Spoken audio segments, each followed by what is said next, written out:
नमस्कार, आदाब। Crime petrol city crimes अध्याय के आज के एपिसोड में आप सबका स्वागत है।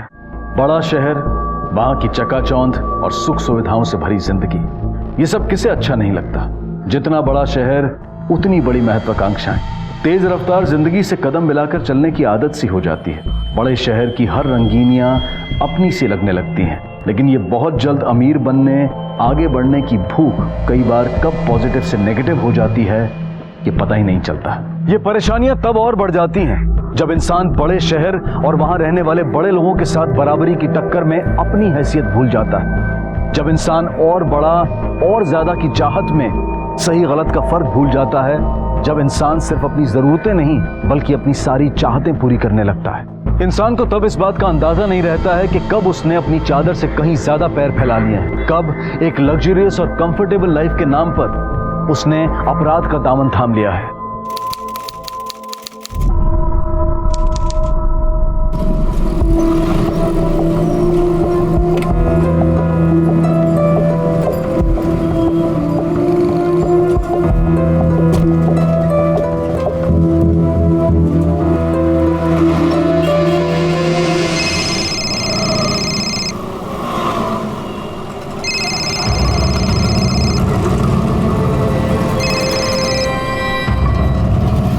अनिकेत मुझे अभी भी ऑफिस के बाहर छोड़ के गए हैं।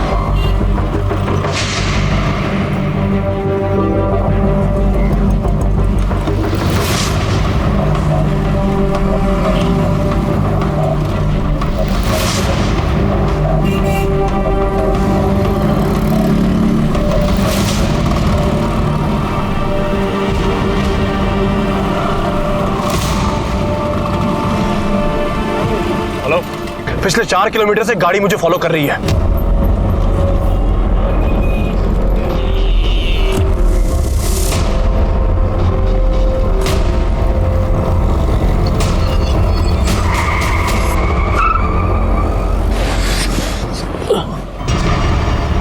अनिकेत,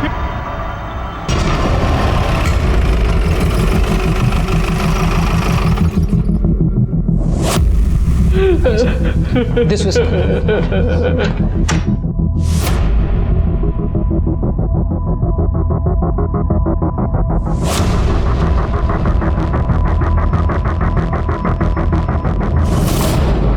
सर, विक्टिम को जब यहाँ लाया गया था वो ऑलरेडी डेड था।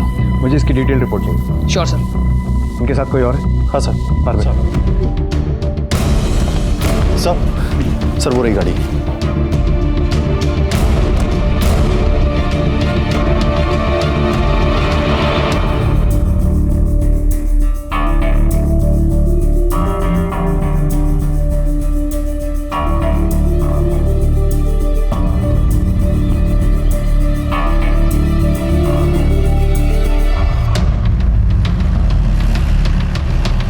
रोको।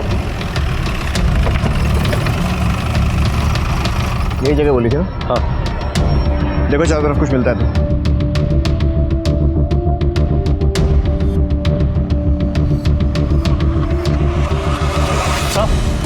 सर ये देखिए, बुलेट।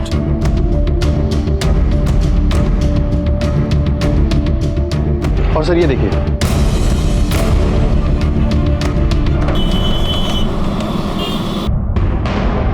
सर अनिकेत की एसयूवी जिस रास्ते से आई थी मैंने उस पूरे रास्ते की सीसीटीवी फुटेज मंगा ली है। गुड। ऐसा करो, अनिकेत के दोस्त अपन को कल थाने बुलाओ।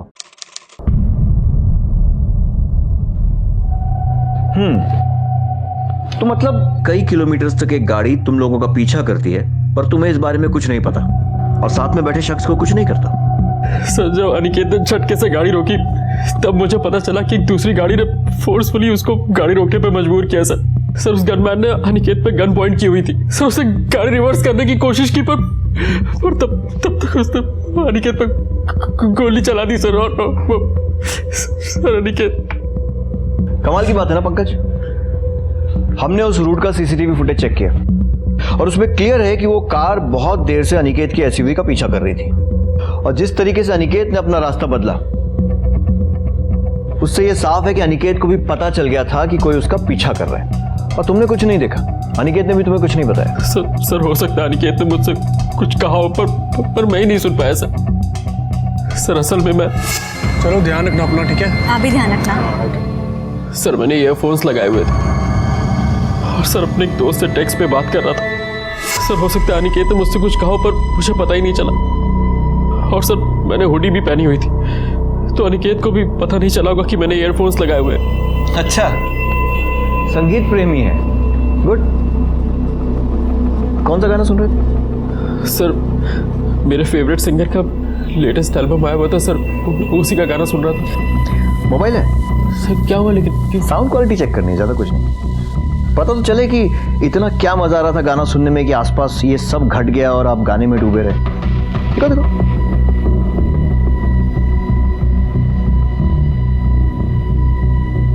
सुना? नहीं सर। पॉज्ड है। सर मैं सिर्फ इतना जानता हूँ कि अगर उस दिन पब्लिक ने शोर नहीं मचाया होता तो उस गनमैन ने सर वापस से फायर कर दिया होता। तो मतलब तुमने उस आदमी का चेहरा नहीं देखा? सर मैं आपको बता तो चुका हूँ कि उसने अपना चेहरा ढका हुआ था और सर उसने हुडी भी पहनी हुई थी जैसे तुमने पहनी थी कल? हाँ सर, पर उसकी हुडी थोड़ी अलग थी। मतलब तुमने ऐसा कुछ भी नोटिस नहीं किया जिससे हमें उस गनमैन को पकड़ने में मदद मिले? सर टैटू, सर उसके राइट हैंड पे एक टैटू बना हुआ था सर। कैसा टैटू? सर एक बड़ा सा टैटू था सर, यहाँ से लेके यहाँ तक सर ग्रीन रंग का था, डिजाइन बनी हुई थी सर उसमें। हमारे स्केच आर्टिस्ट को बता के बनवा सकते हो? जी सर।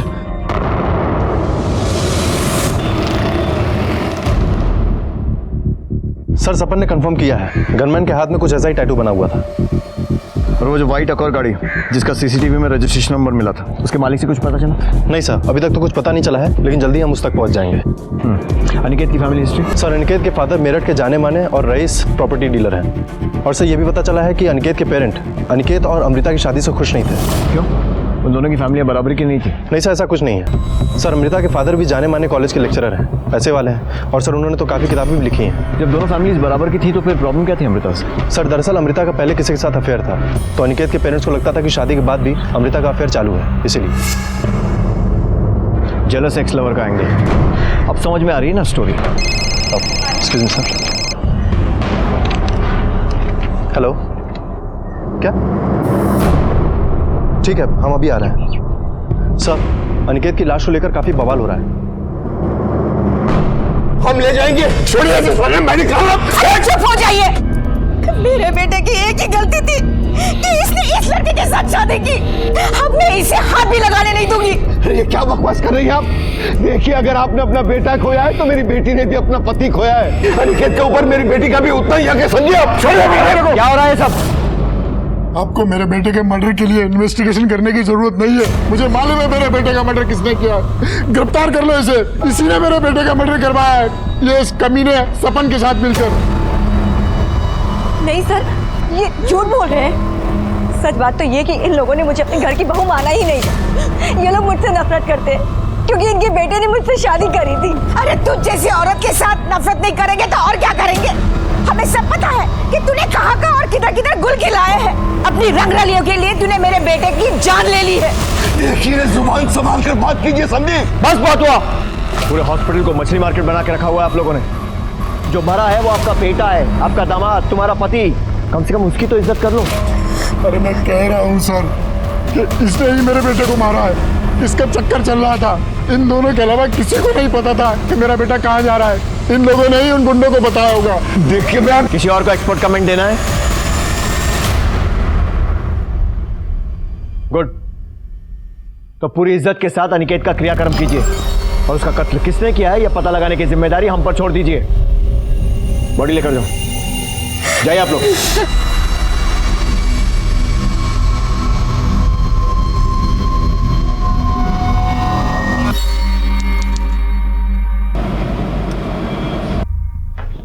सर। हाँ पंकज। सर एक बुरी खबर है। पंकज मुझे बुरी खबर नहीं, लीड्स चाहिए। हाँ।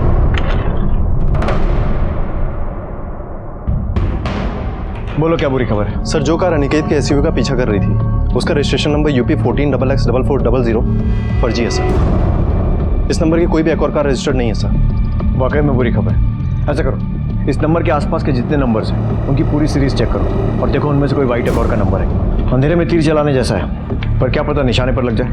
मैं पता करता हूँ सर। सर वो अमृता ठाकुर है।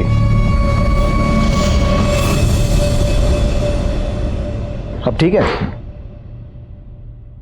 हम सॉरी जिस तरह से आपके सास ससुर ने आप पर इल्जाम लगाया कि आपने सपन के साथ मिलकर अनिकेत का कत्ल करवाया, बड़ी गलत बात है। क्योंकि असल में आपने सपन के साथ नहीं बल्कि अपने बॉयफ्रेंड के साथ मिलकर अनिकेत का कत्ल करवाया। क्या? ये क्या बकवास कर रहे हैं आप मेरे ऊपर ऐसे बेसलेस एलिगेशन कैसे लगा सकते हैं? बेसलेस छी, मतलब आपका कोई बॉयफ्रेंड नहीं है? नहीं सर, था। मेरा बॉयफ्रेंड था। अनिकेत से पहले मेरी लाइफ में कोई और भी था, पर सर शादी से पहले मेरा उसके साथ ब्रेकअप हो चुका था। और अनिकेत से शादी करने के बाद मैं बहुत खुश थी। वो मुझसे बहुत प्यार करते थे और मैं भी उनसे बहुत प्यार करती थी। इनफैक्ट मैं अभी भी उनसे प्यार करती हूँ और वो कहीं नहीं गए। वो मेरे लिए जिंदा है, मेरे पास है। ये सब होने के 34 दिन पहले मेरी शादी हुई थी सर। मेरी किस्मत इतनी बुरी कैसे हो सकती है? और सर बॉयफ्रेंड जैसा तो कुछ भी नहीं है सर। सच में? अमृता जी, ये मेरे पास कुछ कागज हैं जिन्हें हम CDR कहते हैं, कॉल डिटेल रिकॉर्ड्स। इनके हिसाब से जब आप अनिकेत और सपन के साथ लंच पर गई थी, उसके जस्ट पहले आपने एक नंबर पर बात की थी, और जब उन दोनों ने आपको ऑफिस ड्रॉप किया उसके बाद फिर से आपने उसी नंबर पर कॉल करके बात की। अब सवाल यह है कि आपने किससे बात की होगी? मुझे लगता है कि आपका बॉयफ्रेंड ही होगा। देखिए, या तो आप बता दीजिए, नहीं तो हम तो पता लगा ही नहीं। हाँ सर, मैंने विक्रम से बात करी थी। विक्रम मेरा एक्स बॉयफ्रेंड। मुंबई में मैं और विक्रम साथ में ही पढ़ते थे और हमारा सीरियस अफेयर भी था। बट सर कुछ रीजंस की वजह से मेरा उसके साथ ब्रेकअप हो गया था और फिर मैं दिल्ली शिफ्ट हो गई थी। सर मैं मूव ऑन कर चुकी थी, पर विक्रम मुझे नहीं भूल पाया था। वो मुझे बार बार फोन करता था, यहाँ तक कि शादी के बाद भी। मैंने उसे बार बार समझाया कि मेरी शादी हो चुकी है, मुझे फोन मत करो, लेकिन उसने कहा कि वो अपनी जान दे देगा। और सर मैं डर गई थी, इसीलिए मैं उससे बात करती थी। मैंने उसे कई बार बोला कि मेरी लाइफ में उसके लिए कोई जगह नहीं है, पर वो सुनने को ही नहीं तैयार था सर। वो मुझे बार बार कॉल करता था। मैं हर तरीके से आपकी हेल्प करने को तैयार हूँ। प्लीज मेरे पति के कातिल को ढूंढिए और उन्हें कड़ी से कड़ी सजा दीजिए सर। चलिए, किसी बात में तुम्हारे ख्यालात मिलते हैं। मैं भी आपके पति के कातिल को कड़ी से कड़ी सजा दिलवाना चाहता हूँ। अच्छा, ये विक्रम मुंबई में कहाँ रहता है? पता नहीं सर, मैं तो 2 साल पहले यहाँ पे शिफ्ट हो गई थी। वो कहाँ रहता है मुझे उसका कोई आइडिया नहीं है।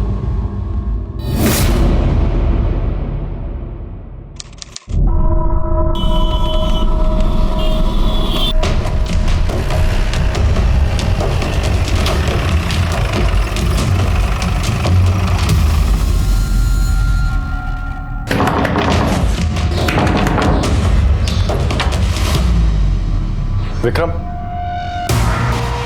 जी।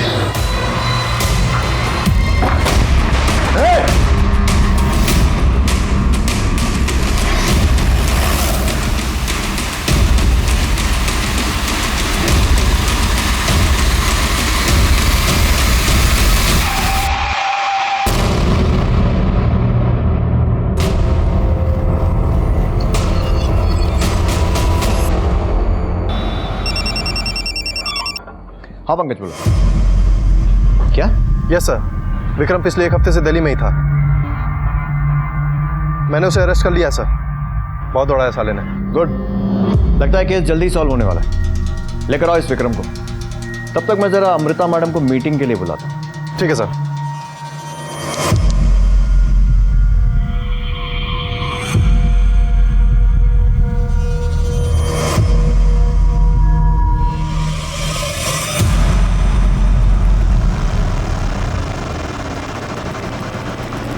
आइए।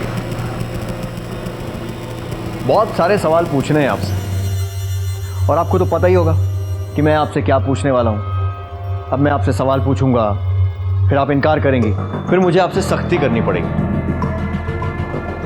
फिर आप डर जाएंगे और फिर सब कुछ बताएंगे। इसमें ना बहुत सारा टाइम वेस्ट होगा हम दोनों का। तो बेहतर है कि आप खुद ही मुझे सब कुछ बता दो। क्यों? बैठिए।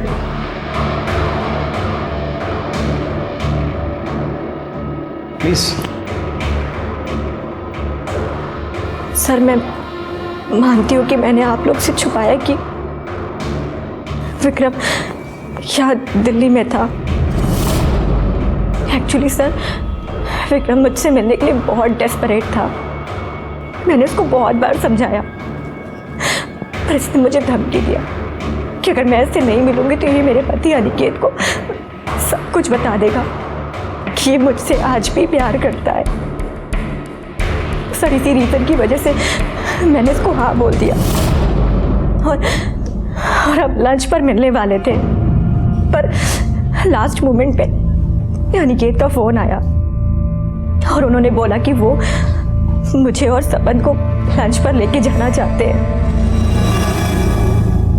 सर, मैंने विक्रम को मना कर दिया और हम लंच पर चले गए। और लंच से लौटने वक्त उन्होंने मुझे ऑफिस के बाहर ड्रॉप कर दिया और फिर विक्रम ने मुझे कॉल किया।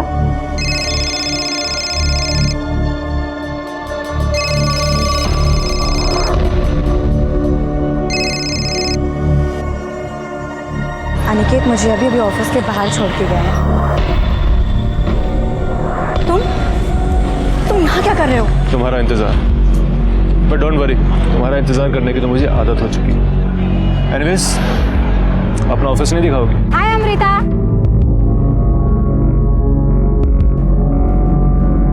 Meet my friend Vikram.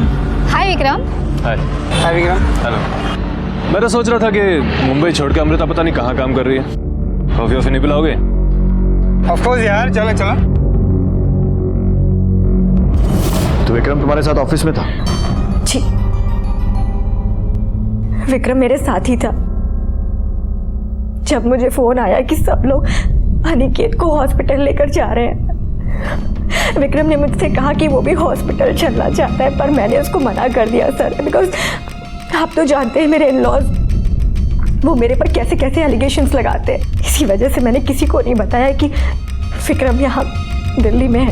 पर आई डोंट नो कि ये बात सपन को कैसे पता चल गई। मैंने उसको रिक्वेस्ट किया कि ये बात वो किसी को भी ना बताए। उस वक्त इतनी सारी चीज़ें थी हैंडल करने को, सब कुछ इतना कॉम्प्लिकेटेड होते जा रहा था और मैं नहीं चाहती थी कि कॉम्प्लिकेशन और बढ़ जाए।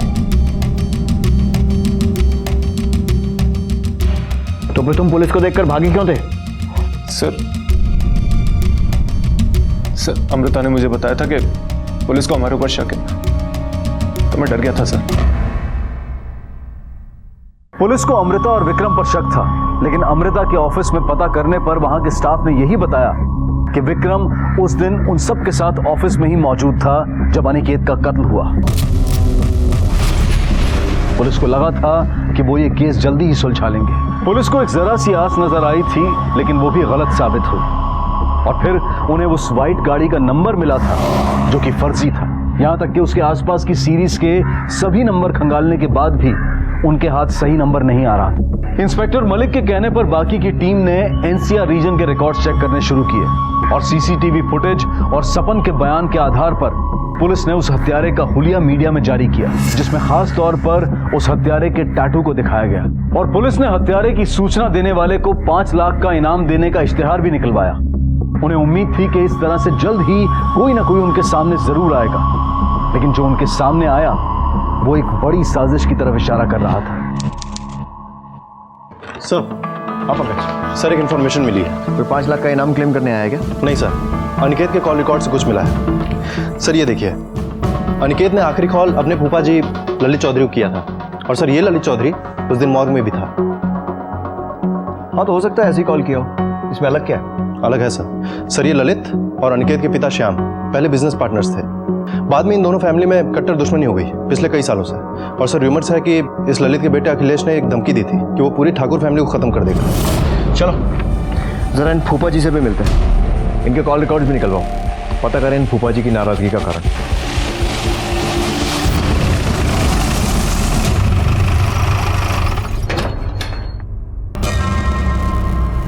अरे आप लोग यहाँ? बस वैसे ही अनिकेत के केस के सिलसिले में कुछ सवाल पूछने थे, रूटीन सवाल। तो चाय ठंडा लेंगे आप? जी नहीं, जवाब लेंगे सही वाले। तो ये बताइए, जब अनिकेत का मर्डर हुआ उसके जस्ट पहले उसने आपको कॉल किया था, है ना? अब इसमें छुपाने वाली की बात? हाँ भाई, फोन आया था उसका। क्या कहा था उसने? पिछले 4 किलोमीटर से एक गाड़ी मुझे फॉलो कर रही है। और वो खुद भी इस बात के लिए पूरी तरह से श्योर नहीं था।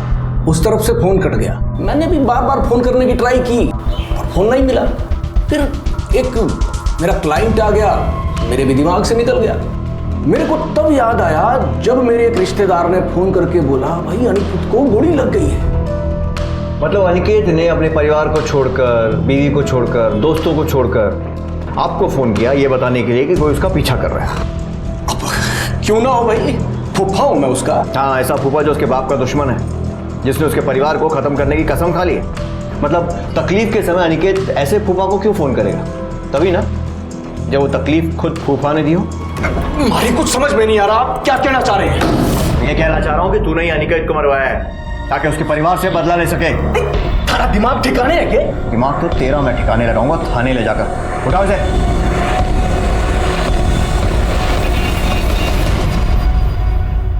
बहुत गलती कर रहे हैं।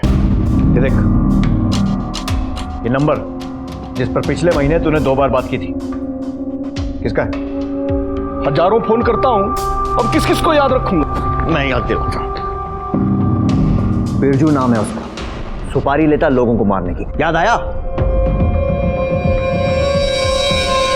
हाँ, वो बिरजू को फोन किया था अनिकेत की सुपारी देने के लिए। और क्या करता मैं? अनिकेत ने मेरे को धमकी दी थी कि पूरे परिवार को मार डालूंगा। मेरे को तो बड़ा गुस्सा आ रहा था, पागल हो गया था मैं। जैसे ही मारा गुस्सा शांत हुआ, मैंने मन बदल लिया। मन नहीं बदला है तो अपनी बात बदल रहा है। तू नहीं मरवाया ना अनिकेत को? नहीं सर, मैं सच कह रहा हूं। आप बिरजू को पूछ लो। अनिकेत को भी ऐसा ही गुस्सा आ रहा था, वो भी यही समझ रहा था कि मैंने गुंडे भेजे हैं। तभी तो गुस्से में उसने मेरे को फोन किया था। पिछले 4 किलोमीटर से एक गाड़ी मुझे फॉलो कर रही है। ये बकवास बंद कर अनिकेत, हैं? अरे मैं बोल रहा हूं ना, मैंने कोई आदमी ना भेजे हैं। मेरे पीछे गुंडे सिर्फ तू ही भेज सकता है, लेकिन एक बात याद रख, तुझे मारे बिना मैं मरूंगा नहीं, समझा? तू अपने इन पचड़ों में ना मारे को मत डाल। और वैसे भी तूने और तारे बाप ने जो है बड़े लोगों का उल्लू काटा है, उनमें से ही कोई होगा। तुझे तो मैं बाद में देखता हूं। उसके बाद अनिकेत का कोई फोन नहीं आया। जब तक हमारी इंक्वायरी पूरी नहीं हो जाती ना, शहर छोड़कर मत जाइयो। सर हमने काफी नंबर से मैच कराया, लेकिन एक कार का नंबर ऐसा मिला जो उस नंबर से काफी करीब है। और सर इस वाइट एक्वायर कार का नंबर है UP 14XX 4300, ना कि 4400। हो सकता है उन लोगों ने 300 का 400 कर दिया। Yes sir. और सर ये कार गाजियाबाद के रहने वाले किसी महेश त्रिपाठी के नाम पे रजिस्टर्ड है। महेश त्रिपाठी?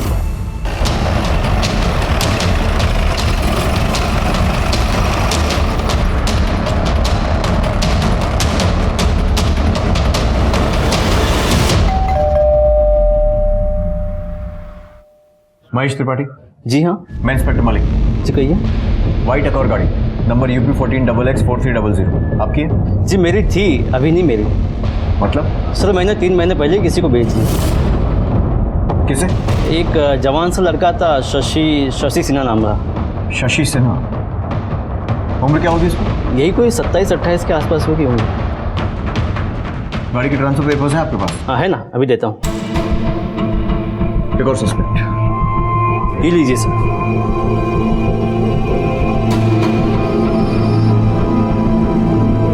ये क्या है? इसमें कुछ भी क्लियर नहीं है। और सॉरी सर, थोड़ी सी गलती से ग्रेवी गिर गई थी इसके ऊपर। उसके बारे में कुछ और बता पाएंगे? ज़्यादा कुछ नहीं पता उसके बारे में, लेकिन हाँ, उसके हाथ में छोटा सा टैटू था। कुछ ऐसा था क्या? हाँ, यही था सर।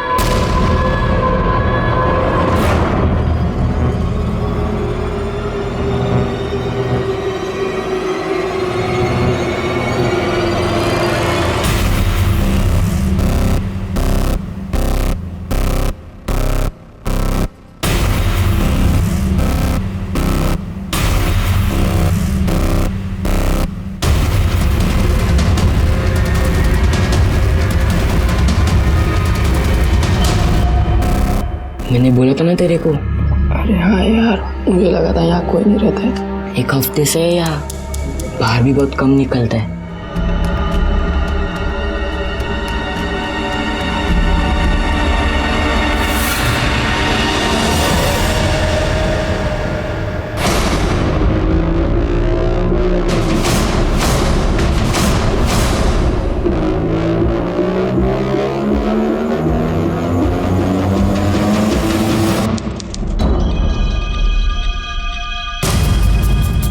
सर मर्डर के एक दिन बाद से ही शशि ने अपना फ़ोन स्विच ऑफ कर दिया है और अभी तक ऑन नहीं किया है सर। इसके घर तो किसी को नहीं भेजा ना अब तक? नहीं सर, अभी तक तो नहीं, लेकिन उसके आस पड़ोस में हमने इसके बारे में पूछताछ की है सर। इसके घर पे सिर्फ इसकी माँ रहती है और उसको खबर नहीं है कि हमारी नज़र उसके ऊपर है। फ़ोन बंद करने से पहले शशि ने आखिरी कॉल किसको किया था? सर किसी पिंटू चड्डा नाम के आदमी को। पता करो इस पिंटू चड्डा के बारे में, शायद उसके जरिए हम शशि तक पहुंच सकें।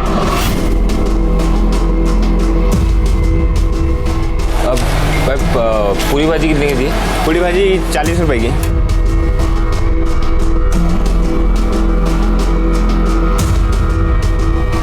अब समोसे 10 रुपए का एक देना।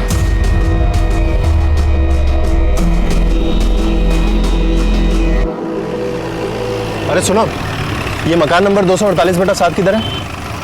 इधर चलो।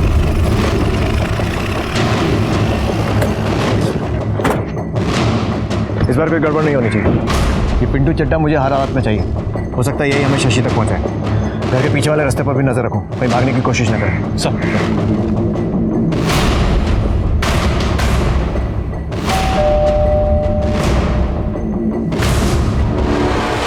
कौन चाहिए? आप पिंटू चड्डा है?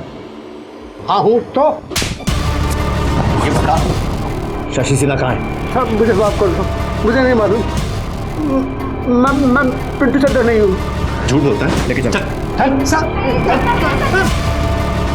इसने कुछ नहीं किया सर, मत मारिए मत मारिए। अरे आप लोग क्यों मार रहे हैं इसे? झूठ बोलेगा तो पिटेगा। बोल रहा है कि पिंटू नहीं हूँ। हाँ साहब, ये पिंटू नहीं है, ये तो नत्थू है। अरे यहाँ बेर और इमली का ठेला लगाता है और ये बीवी है उसकी। तो पिंटू चड्डा कहाँ है? वो तो मर गया अभी कुछ ही दिन पहले। कोई बीमारी हुई थी उसे, कोई आगे पीछे था नहीं, तो हम लोगों ने पैसे इकट्ठे करके उसका क्रियाक्रम कर दिया था। सब ये घर खाली पड़ा था तो मैं अपने परिवार के साथ आकर यहाँ रहने लगा।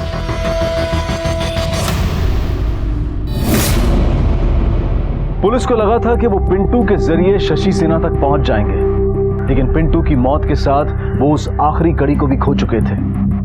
इस केस के दौरान पुलिस के सामने पहलू तो कई आए थे, लेकिन सभी गलत साबित हुए। लेकिन पुलिस शशि सिन्हा तक पहुंचने में कोई गलती नहीं करना चाहती थी, इसलिए इंस्पेक्टर मलिक ने मृत पिंटू चड्डा के बारे में और पता करना शुरू किया। उन्हें पक्का यकीन था कि पिंटू चड्डा के तार कहीं ना कहीं शशि से जरूर जुड़े थे। और वहीं दूसरी तरफ पुलिस 24 घंटे शशि की मां पर नजर रखे हुए थी।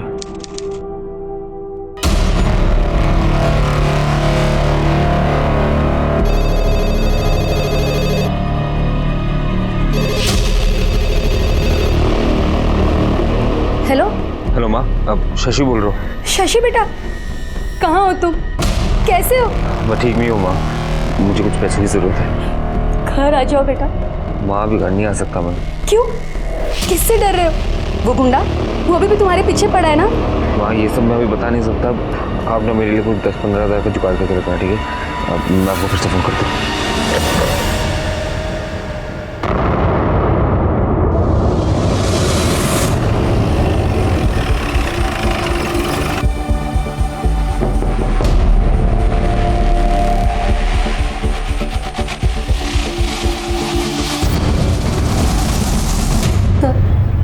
हमारा शशि जब बहुत छोटा था ना, तभी उसके पापा गुजर गए थे। उसके बाद भी वो बहुत मेहनत करता था, पढ़ाई में बहुत होशियार था।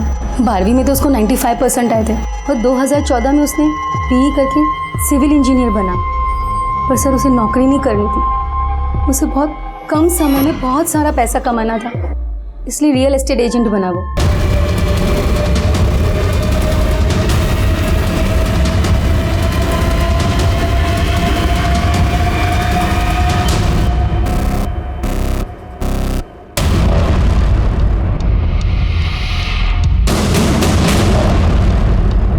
और फिर उसने ढेर सारे पैसे कमाना शुरू कर दिए। सर शुरू में तो सब कुछ ठीक चल रहा था, फिर उसने एक फ्लैट की डील की जिस पर केस चल रहा था। बेचारा बहुत बुरी तरीके से फंस गया था, उसका बिजनेस डूबने लगा, इसीलिए उसने एक लोन लिया। किससे लोन लिया था उसने?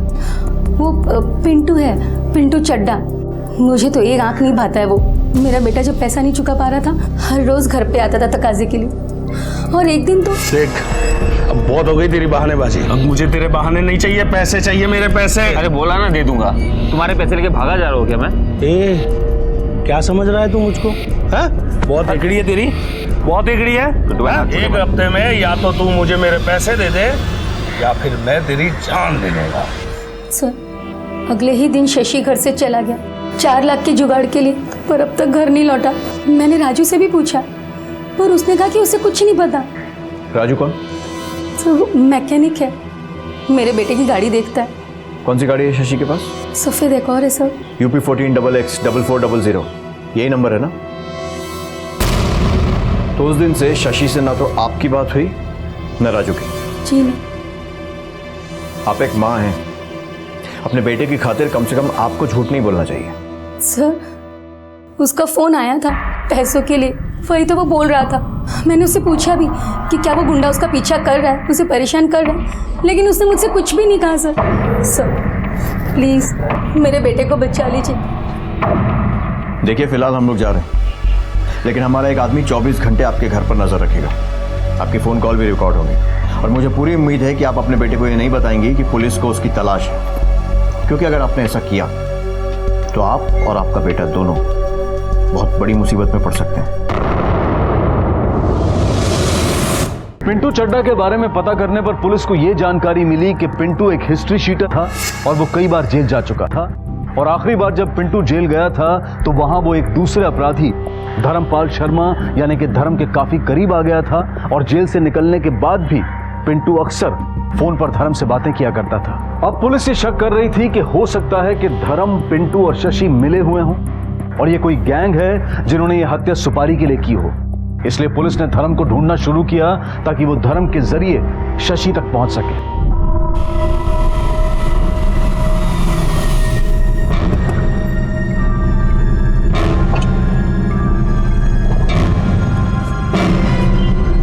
जाओ ऐश कर। क्या बात है धर्मपा जी, आप तो सच में धर्मात्मा बन गए, 100 का नोट दे दिए। अरे हम तो पैदाइशी धर्मात्मा है।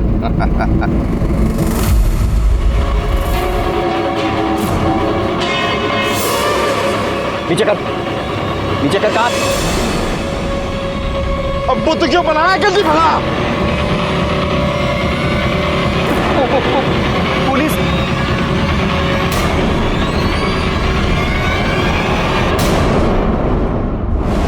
भाई, लोग लाख बातें बना लें, ठुल्ला मामू बोल लें, पर पुलिस ना मुजरिमों तक पहुंच ही जाती है।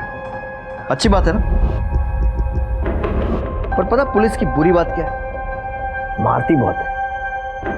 और हमारे पंकज को तो खास मजा आता है मुजरिमों को मारने में। तो मार खाने से बच जा और अनिकेत के मर्डर के बारे में सब कुछ सच सच बता दे। माता रानी दी सो साहब, मैंने कुछ नहीं पता। हाँ साहब, यह जरूर है कि मैं चोरी की कारों का धंधा करता हूँ और ये चोरी की कारें खरीद के ये शराब माफिया और क्रिमिनल गैंग को बेचता हूँ। और पिंटू, उसका क्या लेना देना है इस सबसे? साहब जी, जब भी कोई क्लाइंट ये गड्डी वड्डी का ऑर्डर करता है तो वही सादा पिंटू यो गड्डी का जुगाड़ करता है। मतलब पिंटू तेरे लिए चोरी की गाड़ियां सप्लाई करता था? हाँ जी। आखिरी कौन सी गाड़ी का ऑर्डर दिया था तूने उसे? फॉर्च्यून गड्डी था साहब। एक ड्रग डीलर ने मैंने ऑर्डर किया सी तो मैं पिंटू ने किया कि वैसे ही फॉर्च्यून गड्डी का जुगाड़ करने वास्ते मैं पैसे भी दिते साहब उन्होंने 6 लाख रुपये। फिर कुछ नहीं साहब, मेरा कोई वापस कॉन्ट्रैक्ट वॉन्ट्रैक्ट होया नहीं। मैं सोचा कि वो गड्डी का जुगाड़ करने वास्ते लगे होया है, फिर मैंने कल ही पता चलिया कि मर गया हो। शशि सिन्हा को जानता है? नहीं जानता है साहब, रब दी सो नहीं जानता।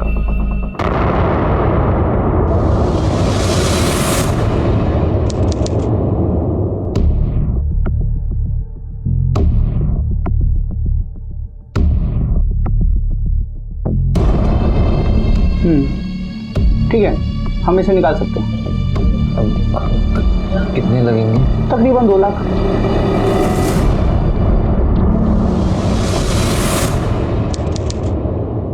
सर हमें शशि कॉल रिकॉर्ड से राजू मैकेनिक का नंबर मिल गया है। हमने शशि की मां से कंफर्म भी करा लिया है सर, और राजू के नंबर को सर्विलांस पे भी डाल दिया है। जैसे ही शशि राजू को फोन करेगा हमें पता चल जाएगा सर। गुड।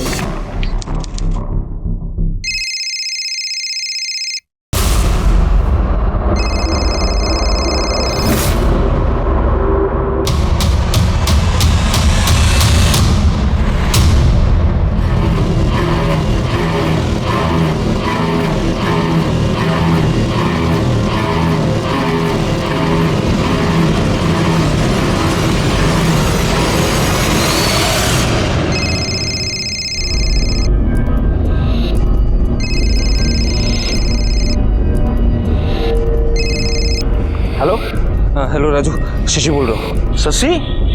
अरे कैसा है तू? मैं ठीक हूँ, तू कैसा है? अरे मेरी छोड़, तो अपनी बताना, तू कैसा है? अरे राजू, बहुत बुरी तरह फंस गया हो यार। अब मुझे मेरी गाड़ी बेचनी है, 2 लाख से ऊपर कुछ भी चलेगा। अच्छा ठीक है, तू घबरा मत, तू ना गाड़ी लेके सीधा मेरे पास आ जा। हाँ ठीक है, चल बाय।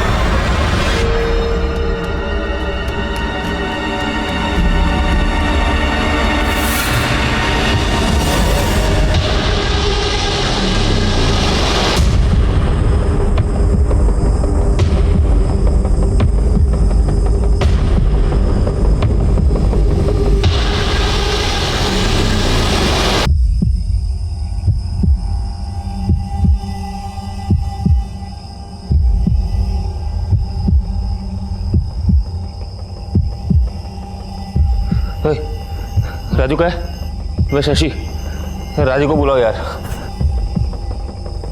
क्या काम है? अरे मिलना है उससे। पहले हमसे तो मिल लो।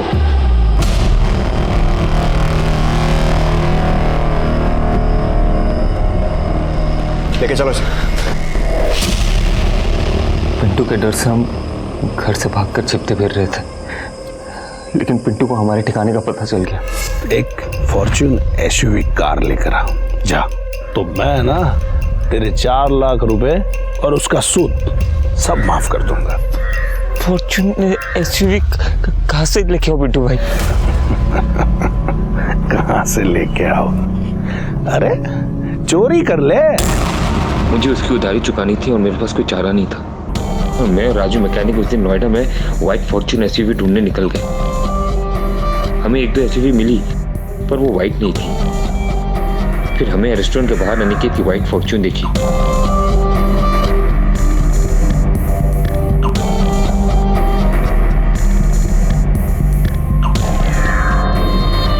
ये देख एकदम नया माल है। हाँ ये चलेगा यार। क्या करें? पार्किंग से चुरा ले।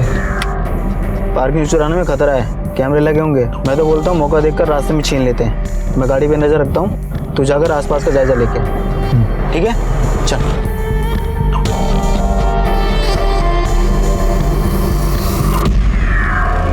तो तू सही मौके की तलाश में बैठा था कि उसे मार कर एसयूवी चुरा ले। नहीं सर, हम उसे मारना नहीं चाहते थे सर। हम तो बस अपनी जान बचाने के लिए वो गाड़ी चुराना चाहते थे, ताकि हमारी लोन माफ हो जाए और हमारा बैड लक भी देखिए ना सर। हमें अब जाके पता चला कि पिंटू मर चुका है। यही बात हमें पहले पता चल चुका होता तो पिंटू का डर हमारे सर पे नहीं होता। लेकर जाने। पुलिस के हाथ अनिकेत का असली कातिल लग चुका था। शशि को अपने किए हुए अपराध की सजा जरूर मिलेगी, लेकिन कुछ सवाल ऐसे हैं जो शायद कभी खत्म नहीं होंगे। आखिर वो ऐसी कौन सी चीज है जिसे पाने के लिए इंसान ना सिर्फ अपने भविष्य को दांव पर लगा देता है बल्कि किसी मासूम की जिंदगी से खेलने से भी बाज नहीं आता? क्यों एक सुनहरे सपने के लालच में जानबूझकर इंसान अपराध की अंधेरी सुरंग में खोता चला जाता है?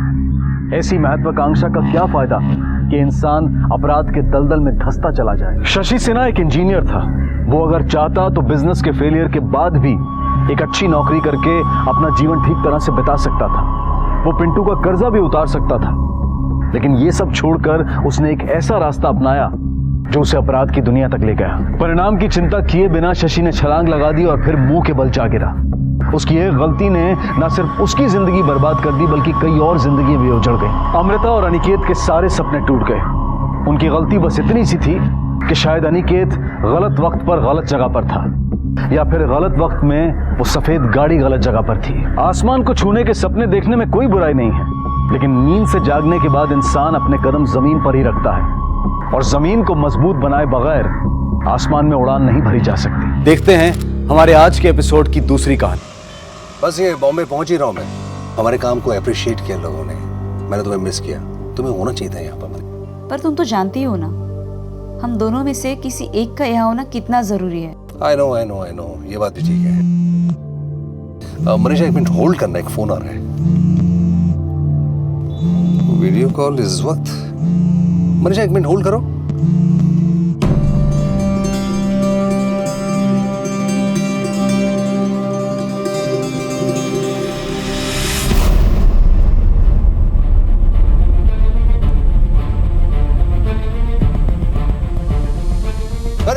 क्या कर रही हो?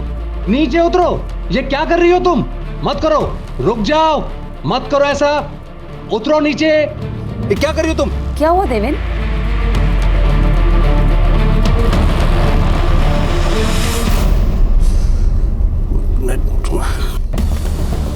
मनीषा एक लड़की सुसाइड करने की कोशिश कर रही है हैंग करके। 3 दिन हमें पहले एक लड़की का फोन आया था ना जो डिजेक्टेड लग रही थी। मुझे लग रहा है शायद वही लड़की है। फोन कट गया, नेटवर्क का इशू है। ओके, तुम उसका नंबर जल्दी से मुझे सेंड।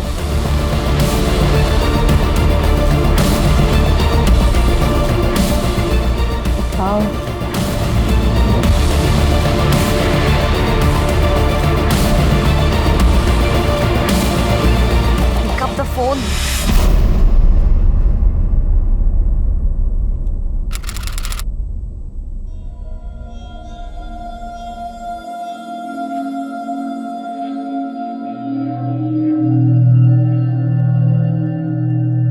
खुश थी मैं लाइफ से, किसी और से, अपने आप से।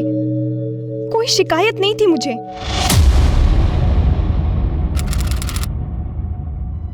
मुझे देख सभी सोच में पड़ जाते, ये लड़की इतनी खुश कैसे?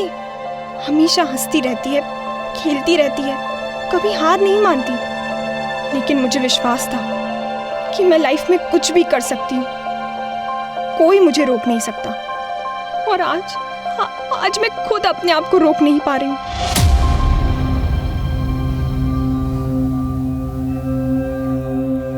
अरे वाह, कितनी अच्छी नाव बनाया अनिका। अनिका,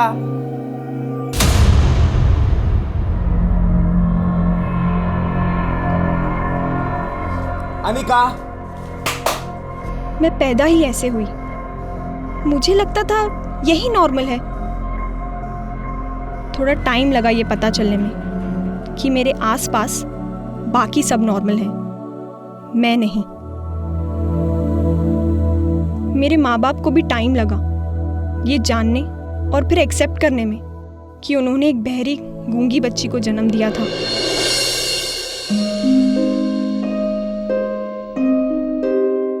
मेरी छोटी सी बहन है ना तो मेरी गुड़िया। हम बहु मजा करेंगे, बहुत खेलेंगे।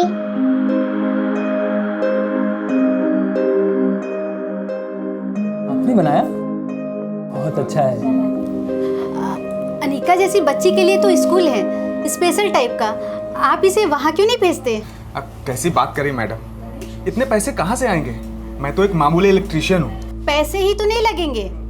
अरे सारा खर्च सरकार की तरफ से होगा और पढ़ाई भी फ्री में और आगे चल के काम भी दिलवाएंगे।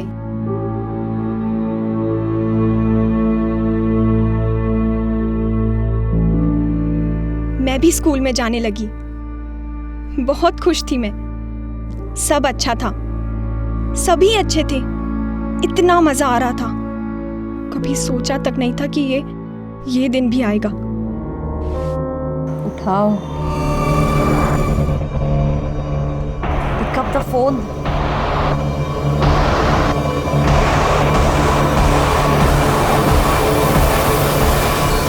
थैंक गॉड,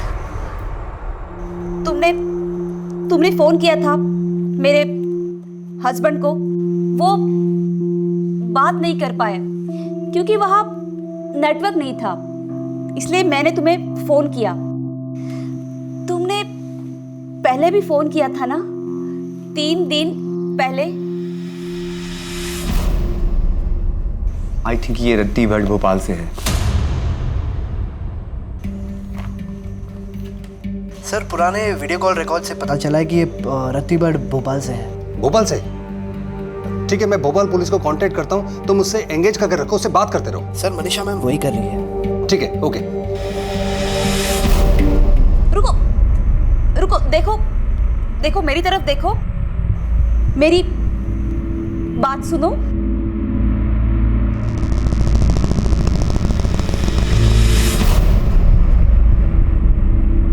रुको, देखो मेरी तरफ देखो, तुमने यहाँ फोन करके एकदम सही किया, very good.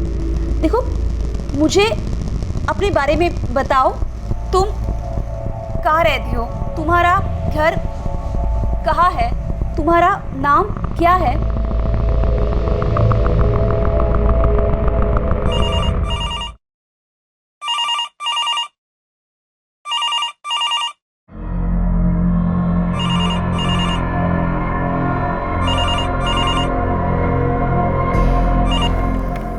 Hello. It's very urgent. एक लड़की रत्ती भट्ट में सुसाइड करने की कोशिश कर रही है। अभी तो बहुत लेट हो गया, आप कल फोन करिए। क्या मतलब? कल बात कीजिएगा। एक लड़की की जान खतरे में है। हेलो। देश में ऐसी कई हेल्पलाइंस मौजूद हैं जो कठिन समय में हताश लोगों को आत्महत्या का रास्ता चुनने से रोकती हैं, जो ऐसे लोगों की सेवा करती है जो बोल और सुन नहीं सकते। विश्वास मूक बधिर हेल्पलाइन। पति पत्नी मनीषा और देवेंद्र गोयल इस हेल्पलाइन को चलाते हैं। अपने बधिर भाई को एक एक्सीडेंट में खो देने के बाद देवेंद्र ने अन्य मूक बधिर व्यक्तियों की सहायता करने की ठान ली। इस हेल्पलाइन का नंबर सभी मूक बधिर संस्थाओं में उपलब्ध है और इसी प्रकार अनिका को अपने स्कूल द्वारा यह नंबर प्राप्त हुआ। अनिका द्वारा ज्यादा जानकारी ना मिलने से मामला और पेचीदा हो गया था और एनजीओ कर्मियों का काम और मुश्किल। क्या देवेंद्र, मनीषा और उनकी ये हेल्पलाइन उसे रोककर उसकी जान बचाने में सफल हो पाएंगे? देखो तुमने यहाँ फोन किया, हमें तुम्हारे बारे में बताओ। तुम साइन लैंग्वेज जानती हो? I don't think so sine language जानती है, बेसिक जानती है बस। साइन लैंग्वेज जानती हो?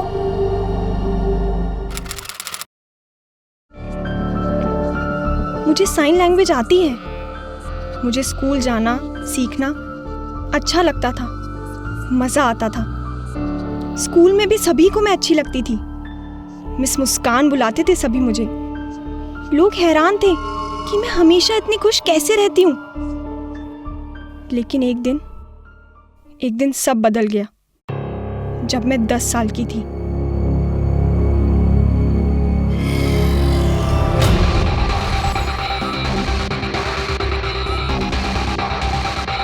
रुको अनिका, वेट, मेरी बात सुनो, मुझे बताओ तुम क्या सोच रही हो?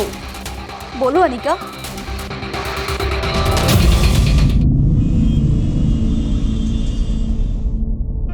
हाँ, ओके, हाँ, okay, thank you very much. मैं भी फोन करता हूँ। हाँ, ओके।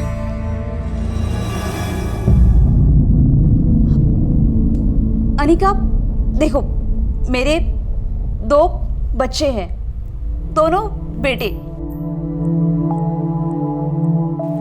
रुको, देखो, मेरी बात सुनो। एक बेटी चाहिए थी तुम्हारे जैसी, जिसके साथ मैं सब कुछ शेयर करूं, लेकिन सेकेंड टाइम भी बेटा ही हुआ। देखो अनिका, तुम्हें तो पता ही है लड़की होना कितना मुश्किल होता है, खासकर तब जब अपना कोई ना हो जो ध्यान से हमारी बात सुने, हमें समझे। अनिका, मैं तुम्हें सुनूंगी, बोलो। Hello hello, Tripathi, inspector Tripathi. Sir जी तो अभी नहीं है घर पे, वो लेट नाइट वॉक पे गए हैं। आप कौन है? हम उनके घर पे काम करते हैं सर। देखिए, बहुत अर्जेंट बात है, बहुत इमरजेंसी वाली बात है।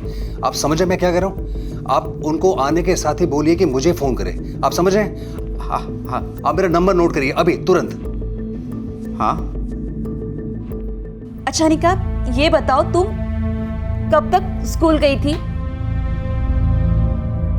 तुम 12th स्टैंडर्ड तक पढ़ी हो, क्लास में भी सबसे फर्स्ट। वाह अनिका, अच्छी स्टूडेंट थी, 76% मार्क्स मिले और क्लास में भी हाईएस्ट, और तुम्हें सबसे पहले जॉब मिली। 76% तो तुम बहुत इंटेलिजेंट हो। Very good.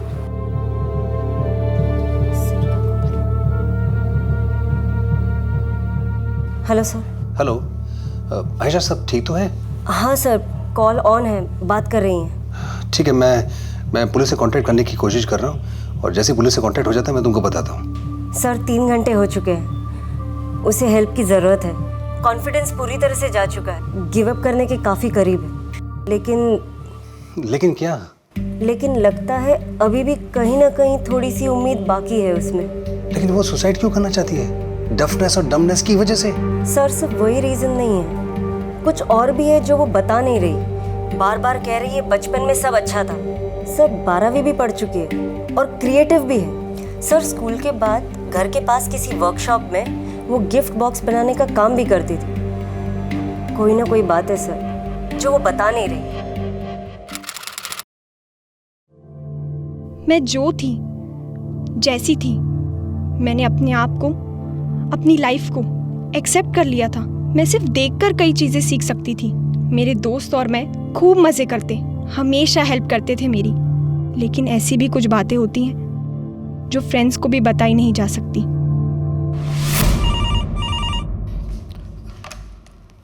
हेलो, तुम्हें समझ में नहीं आ रहा है? सीरियस बात है ये, किसी की जान खतरे में है। सर जी तो अभी सो गए, अभी उनको जगा नहीं सकते, डिस्टर्ब हो जाएंगे ना। तो तुमने उनको कुछ कहा ही नहीं? सर मैं भूल गया।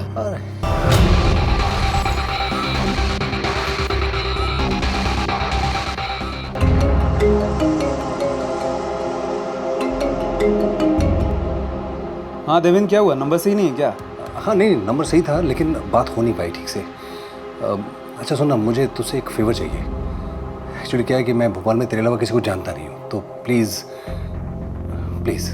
हाँ ठीक है, वो सो रहे हैं लेकिन बहुत अर्जेंट काम है, प्लीज़ उनको बोल दीजिए। मैं प्रेस से हुए, देखिए ये कार्ड दिखा दीजिएगा उनको। मैंने एक बार बोल दिया ना, सर जी सो रहे हैं, डिस्टर्ब मत कीजिए। सिक्योरिटी लेके जाओ। एक मिनट, हाथ किसको लगा रहे हैं आप? तमीज से बात करने नहीं आती क्या आपको? बोल रहा हूँ ना, बहुत अर्जेंट काम है। क्या हो रहा है? क्या हो रहा है? सर मेरा नाम वेदांत चंदेल है, मैं प्रेस से हूँ। इतनी रात को? हाँ सर, इमरजेंसी है। एक डेफ एंड डम लड़की खुदकुशी करने वाली है। एग्जैक्ट लोकेशन का तो पता नहीं है सर, लेकिन हमारे ही एरिया में है। उसे बचाने के लिए आपकी हेल्प की ज़रूरत है सर। और वो सुसाइड हेल्पलाइन वाले उस लड़की के कांटेक्ट में, और पिछले 2 घंटे से आपको कांटेक्ट करने की कोशिश कर रहे थे सर, लेकिन कांटेक्ट नहीं हो पा रहा था, इसके लिए मैं आया हूँ। 2 घंटे से? हाँ सर। क्यों शंकरी, 2 घंटे से चल रहा है ये सब? तुम्हारी अकल क्या घास चढ़ने गई है? आप रुकिए, मैं 5 मिनट में आता हूँ। ड्यूटी है तुम्हारी, और ये लेट का मतलब क्या? और इमरजेंसी टाइम बता के आएगी तुम्हारे लिए? तुम्हें पता है उस लड़की की जान बचाने के लिए हमारे लिए एक सेकंड कितना कीमती है? नॉनसेंस। चलो ले लो।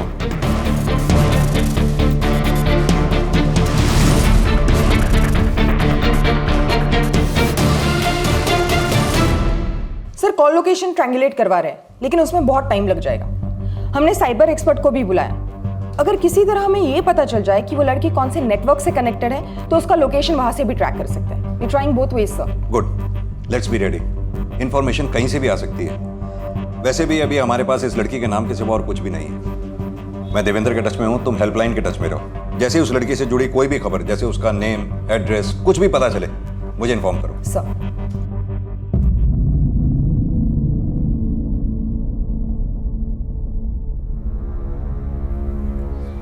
अनिका, अनिका मुझसे बात करो। तुम्हारा बचपन अच्छा था, तुम्हारे इतने सारे दोस्त थे, तुम्हारे पास नौकरी भी है, you are a smart girl. Anika देखो, तुमने कितनी मुश्किलों का सामना करके अपनी लाइफ बनाई। बहुत कम लोगों में ये हिम्मत होती है। अभी ऐसा क्या हुआ कि तुम सुसाइड करना चाहती हो? बोलो अनिका, मुझसे बात करो। हाँ, शांत हो जाओ अनिका, देखो शांत हो जाओ, मेरी बात सुनो, मुझे बताओ, तुम अकेली नहीं हो, हम सब साथ हैं। अनिका देखो, तुम जो बोल रही हो मुझे कुछ समझ में नहीं आ रहा है।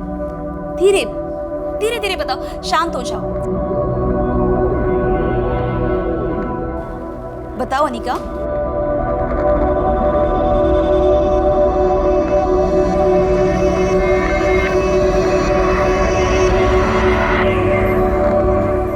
साल के होने के बाद। Sir, cyber expert Pranesh. Hello, कर पाओगे ये सब? जी सर, हो जाएगा। हमारे पास इंफॉर्मेशन ना के बराबर है। नो प्रॉब्लम सर, मैं आईपी एड्रेस ट्रैक करके लोकेशन ढूंढने की कोशिश करता हूँ। That's good. देखो अनिका, तुम 10 साल की थी तब क्या चेंज हुआ था? तुम अकेली नहीं हो, हम सब तुम्हारे साथ हैं। बोलो, डरो मत, बताओ मुझे।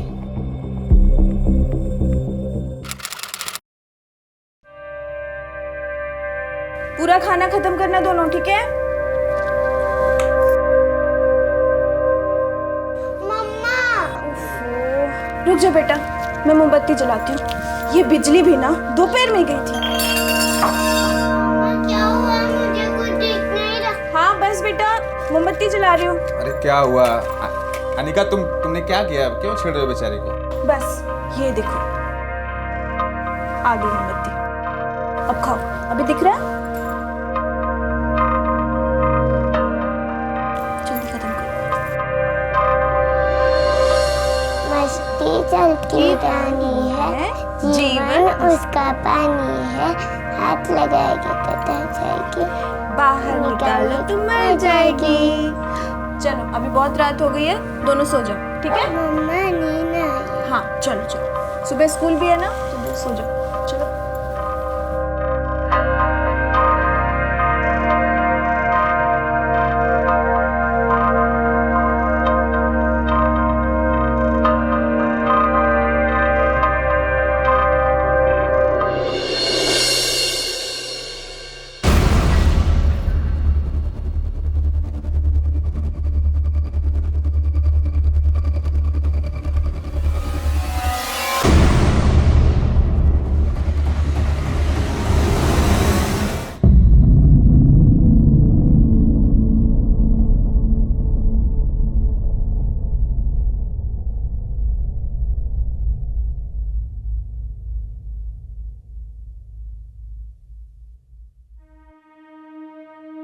अनिका, किसने किया ये सब?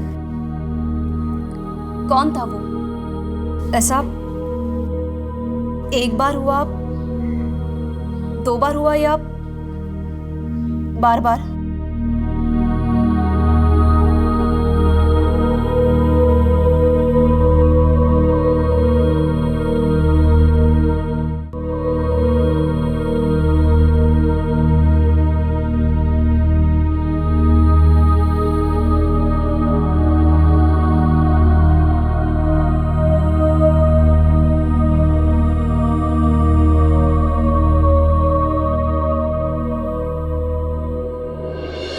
बात प्रोसेस की नहीं, प्रायोरिटी की है।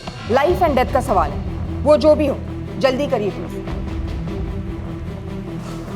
बेटा नीलिमा, ये हेल्पलाइन वालों ने अनिका की फोटोग्राफ्स भेजी है, आप दोनों को मैं सेंड कर रहा हूँ। प्रणेश, इस फोटो से देखो अनिका के सोशल मीडिया पे कुछ मिलता है क्या?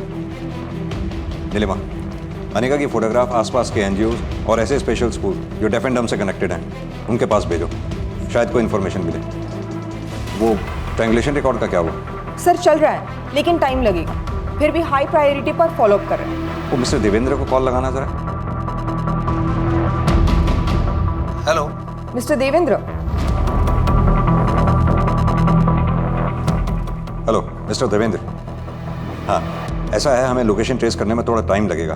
आपसे एक रिक्वेस्ट है, अपने लोगों से कहिए कि अनिका से बातचीत करते रहें, उसे डायलॉग्स में एंगेज रखें। सर हमारी कोशिश जारी है। और एक बात, बातों बातों के दौरान अगर आपको लोकेशन से जुड़ी कोई भी चीज़ ऐसी दिखाई देती है या सुनाई देती है तो प्लीज़ हमें इन्फॉर्म कीजिएगा। Thank you.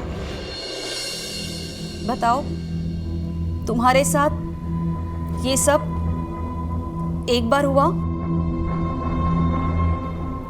कुछ दिनों तक चला, फिर कुछ हफ्ते?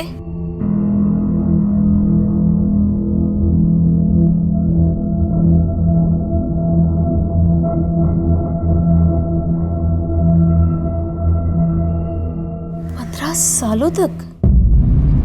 15 साल 15 साल मुझ पर जबरदस्ती होती रही। 6 महीनों पहले तक चलता रहा। 6 महीने पहले तक? 15 साल तक तुमने ये सब अपने पेरेंट्स को क्यों नहीं बताया? देखो, अगर मेरी बेटी होती और उसके साथ ऐसा कुछ होता तो मैं जरूर चाहती कि वो मुझे सब कुछ बताए। कौन था वो अनिका? तुम जानती थी उसे?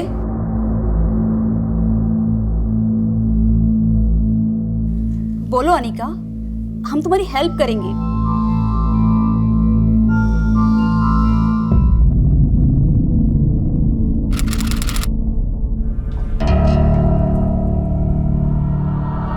कुछ बोलना है? बोल।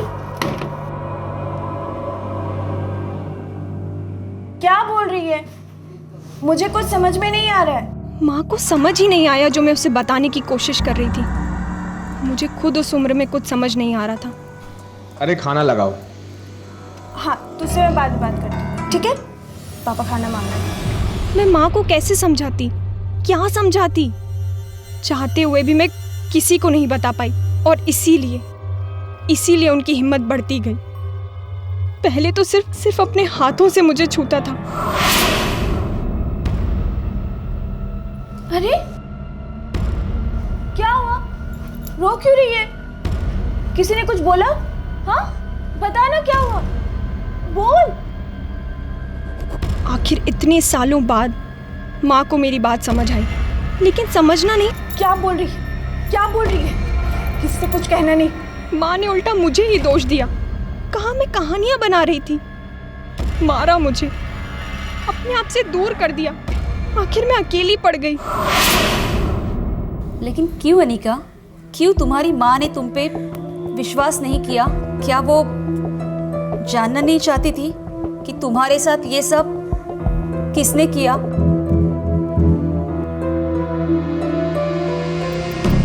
क्यों जानना चाहती माँ? क्यों विश्वास करती मेरा? आखिर उसका अपना पति उसी की बेटी का बलात्कार जो कर रहा था।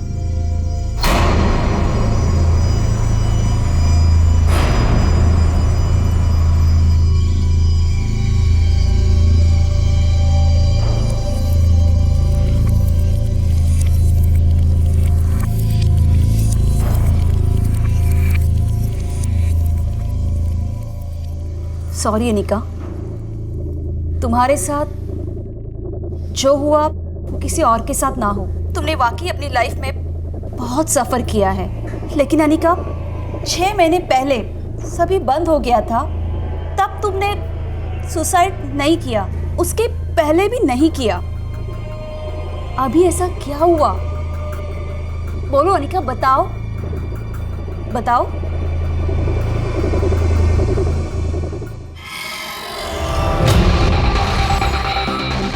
अनिका रुको, अनिका रुको, स्टॉप स्टॉप, मेरी बात समझो। स्टॉप इट अनिका, मेरी बात सुनो। रिलैक्स अनिका। देखो अनिका रुको।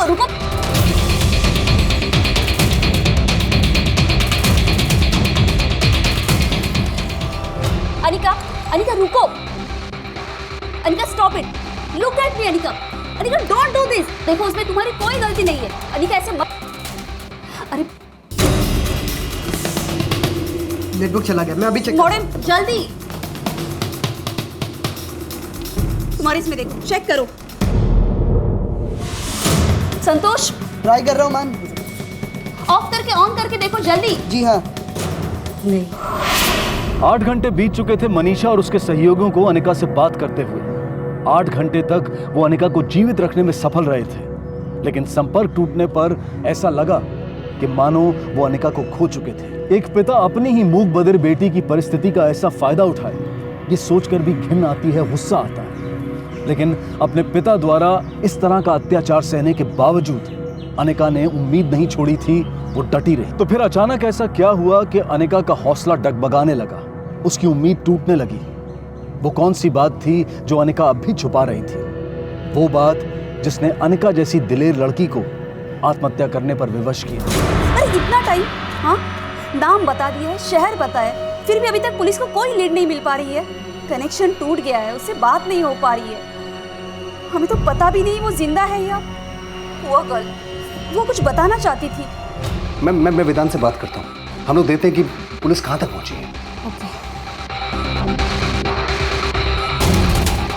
हेलो सर, सिग्नल ट्रायंगुलेशन में टाइम लग रहा है। साइबर एक्सपर्ट सर्वर चेक कर रहे हैं। जिस इंटरनेट कनेक्शन से अनिका कनेक्टेड है, उस वाईफाई का आईपी एड्रेस यहाँ कहीं लोकेट हुआ है। नीलिमा, अपनी टीम को पेयर्स में डिवाइड करो, 2-2 करके। पर्सनल्स को इस पूरे एरिया के जगह जगह पे डिप्लॉय करो, ताकि जैसे ही हमें अनिका का सही एड्रेस मिलता है, पर्सनल्स उस जगह पर आसानी से पहुंच सकें। सर एक और बात, वेदांत को मिस्टर देवेंद्र का फोन आया था, शायद आपका फोन नहीं लग रहा था। अनिका से कांटेक्ट टूट गया, कनेक्शन फिर से एस्टैब्लिश होते ही अपडेट करने का है। Anika please please pick up the phone.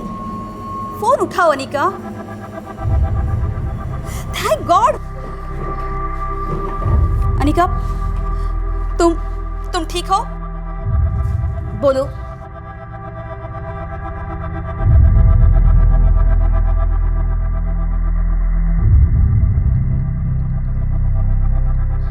बोलो अनिका, तुम क्या बताना चाहती हो? पापा ने तुम्हारे साथ जो किया उससे तुम टूट गई थी, पर तुमने हार नहीं मानी। ये सब कुछ होने के बाद भी तुम जीना चाहती थी, अपने लिए, अपनी बहन के लिए।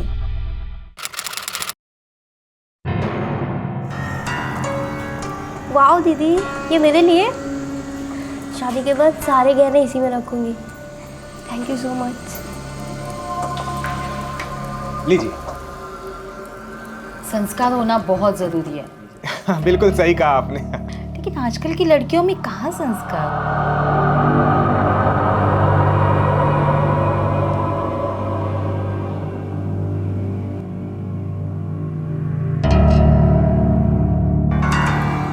हाय, मैं विकास।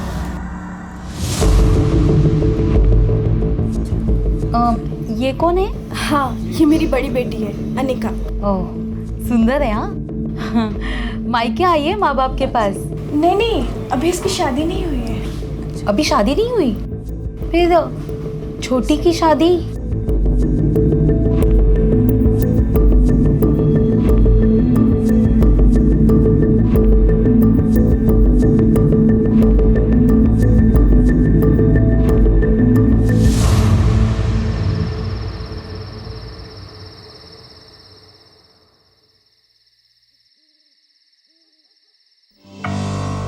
हमें अन्नी की शादी करवा देनी चाहिए, नहीं तो फिर माला की शादी में दिक्कत आएगी। कौन करेगा इससे शादी? अब मान लो शादी हो भी गई तो बोझ बन के रहेगी। छोड़ो शादी वादी इसकी। हमने अभी तक कोशिश ही कहाँ की है इसके रिश्ते के लिए।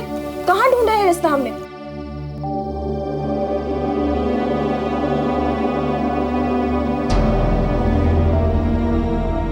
रिश्ते की बात है ना, मिल जाएगी। मैं इसकी शादी करवा के ही रहूंगी। या फिर कोई और बात है जो आप इसकी शादी करवाना नहीं चाहती?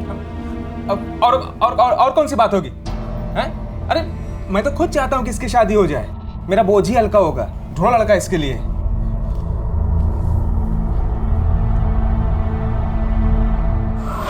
वो तो कह रही है कि सुसाइड की वजह रेप नहीं है, वरना पहले ही कर देती। तो वो क्या बात हो सकती है जिससे तंग आकर अब जाके सुसाइड अटेम्प्ट कर रही है? जॉब भी तो वो कर ही रही है, जॉब से जुड़ी भी कोई प्रॉब्लम नहीं हो सके। शादी? कहीं ऐसा तो नहीं रिश्ते ना मिलने की वजह से मायूस होकर अकेला महसूस करती होगी शायद।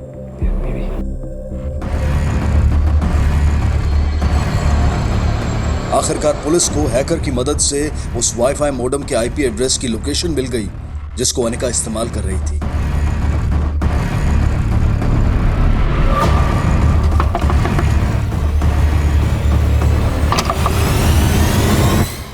चेक करो सब। अरे आप लोग कर क्या रहे हैं? अचानक से कहाँ घुसे चले आ रहे हैं? यहाँ कोई लड़की सुसाइड कर रही। लड़की सुसाइड?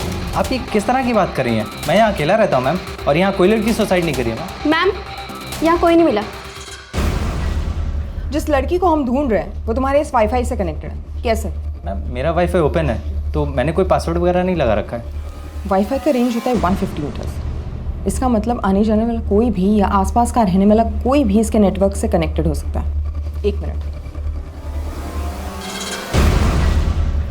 इस लड़की को जानते हो? कहीं आसपास रहती है? अनिका नाम है इसका। नहीं मैम, मैंने इसे कभी नहीं देखा। आसपास का एक घर चेक करो, कोई घर छूटना नहीं चाहिए। चलो।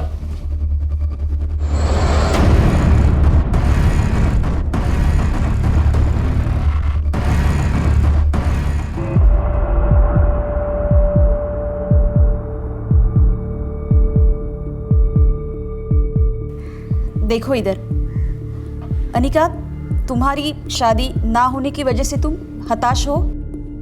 तुम्हारे बहन की शादी हो गई, तुम्हारे बहन की शादी में वो मेहंदी लगवाई तुमने।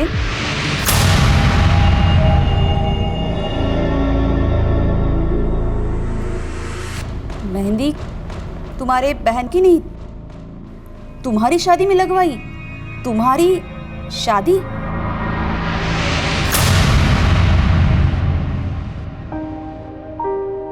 माँ ने मेरे स्कूल से ही मेरे लिए रिश्ता ढूंढने की कोशिश की, कोई मेरी ही तरह जो मुझे समझ सके, मुझे अपना सके, मुझे प्यार दे सके। बहुत खुश थी मैं। इस नरक से बाहर निकलने का रास्ता मिल गया था मुझे। एक नई लाइफ, एक नया हमसफर, सब कुछ ठीक होने जा रहा था।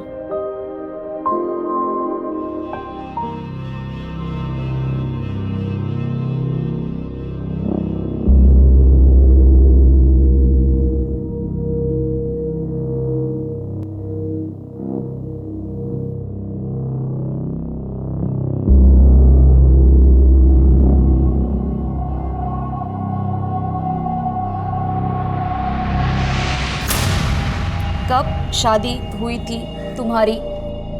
4 दिन पहले? मतलब शादी के अगले दिन ही हमें पहली बार अनिका ने फ़ोन किया था। एक नए लाइफ की शुरुआत की थी तुमने। कितनी खुश थी तुम। तो अभी ऐसे क्या हुआ? क्यों कि तुम सुसाइड करने जा रही हो? थी तुमने 4 दिन पहले ही अनिका की शादी हो गई थी। 4 दिन पहले अनिका की शादी हुई है? इसका मतलब वो मोस्टली ससुराल में होगी। मैं ये इन्फॉर्मेशन पुलिस को दे देता हूँ। पता नहीं कितने काम की होगी ये इन्फॉर्मेशन, लेकिन तुम मुझे अपडेट करते रहो। Okay? Okay sir, sure. Anika ससुराल में है। 4 दिन पहले ही उसकी शादी हुई है। हो ना हो जिस एरिया में हम उसे ढूंढ रहे हैं उसी एरिया में उसकी शादी रजिस्टर्ड हुई होगी। रजिस्ट्रार ऑफिस से कॉन्टैक्ट करो। उस दौरान जितनी भी शादियां रजिस्टर्ड हुई हैं सबके रिकॉर्ड्स मंगवाओ। ओके? क्विक।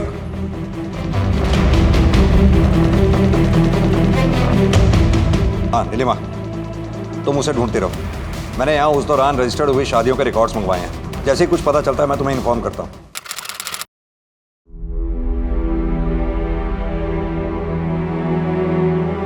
किसी और का मुझे छूना सहन नहीं होता था मुझसे।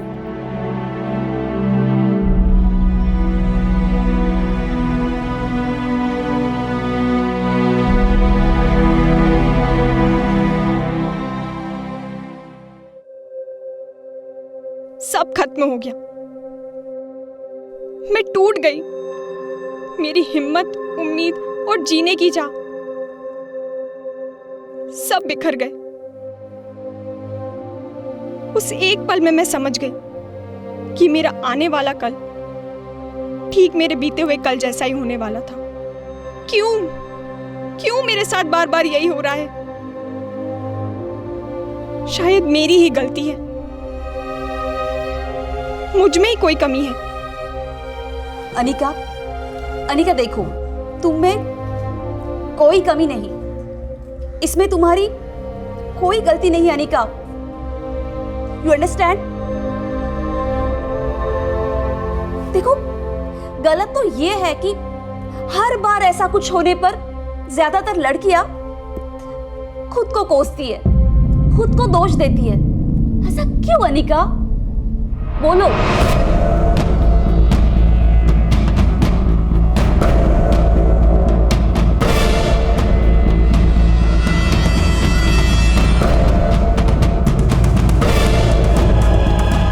जहां मनीषा और उसके सहयोगी सामने आए इस खौफनाक सच का सामना कर रहे थे, वहीं पुलिस समय रहते अनिका की जान बचाने की जद्दोजहद में लगी हुई थी। वक्त के खिलाफ छिड़ी इस जंग में आखिरकार किसकी जीत होने वाली थी? जिंदगी की या फिर मौत की?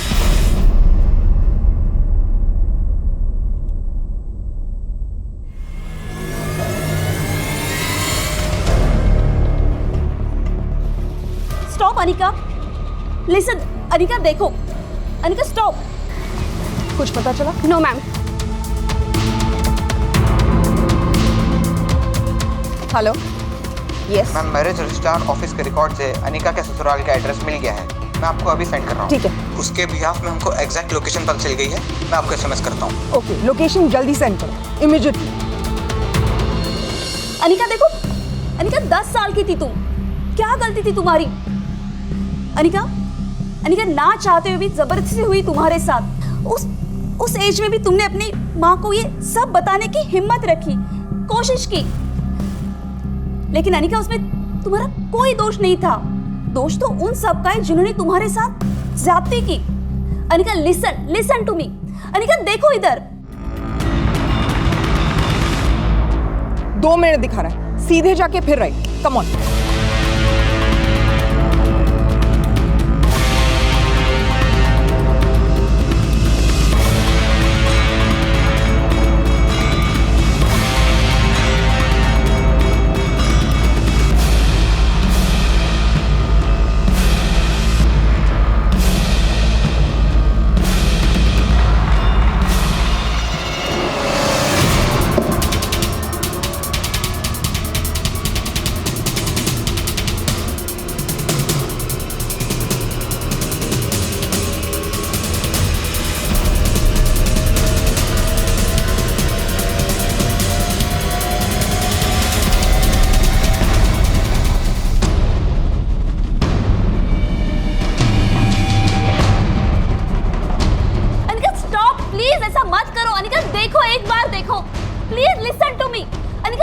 मेरी तरफ देखो।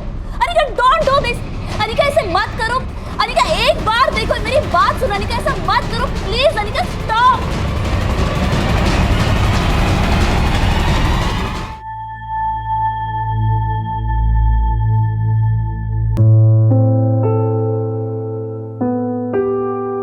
पियो,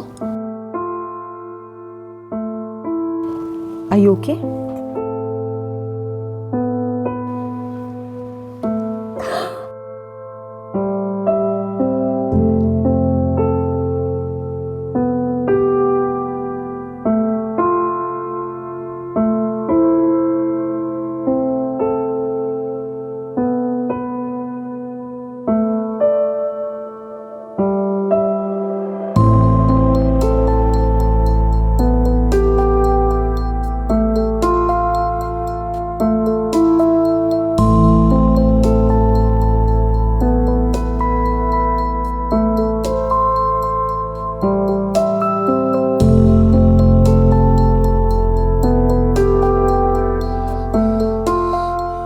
मनीषा, मनीषा सब ठीक तो है? क्या हुआ?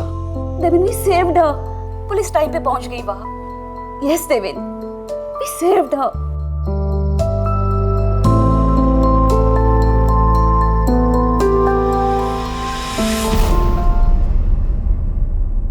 बिल्कुल आखिरी क्षणों में जिंदगी ने हार के मुंह से जीत छीन ली। 15 घंटों तक चले इस कठोर संघर्ष के अंत में आखिरकार अनिका को बचा लिया गया।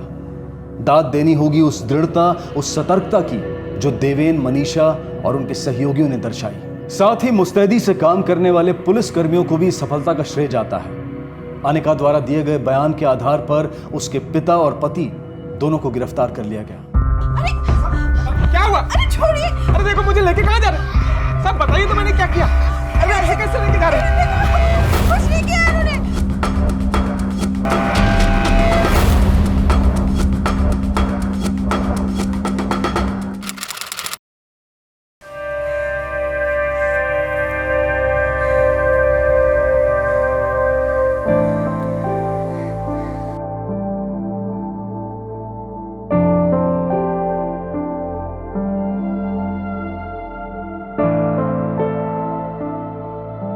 अनिका, खुश हो ना? चलो दिखाओ क्या है? क्या क्या सुंदर है तुम्हारे पास।